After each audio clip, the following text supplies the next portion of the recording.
কিভাবে রিচার্জ করবেন এখন আমি আপনাদের কাছে সেই বিষয়টি ক্লিয়ার করব। কিভাবে এখানে ব্যালেন্স অ্যাড করবেন, আপনারা সরাসরি এখানে কয়েকটা অপশান আছে, সেই অপশানে টাকাটি অ্যাড করতে পারবেন। অ্যাড ক্যাশ অপশানে ক্লিক করবেন। এখানে আপনারা বিভিন্ন রকম ভাবে কিন্তু টাকা অ্যাড করতে পারবেন। এখানে রয়েছে 1000 টাকা, 100 টাকা, এগুলো কিন্তু বোনাস পাওয়া যায়। তো ওয়েলকাম বোনাস কিন্তু আলাদাভাবে দেওয়া হয়।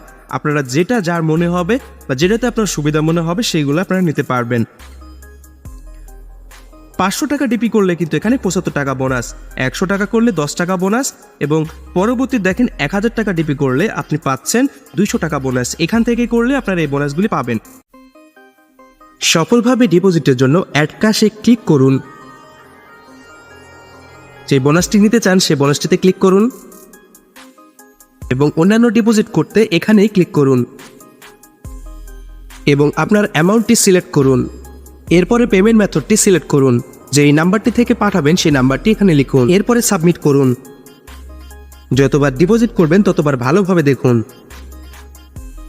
খেয়াল করবেন সেন্ড মানি বললে সেন্ড মানি করবেন এবং ক্যাশ আউট বললে অবশ্যই ক্যাশ আউট করবেন।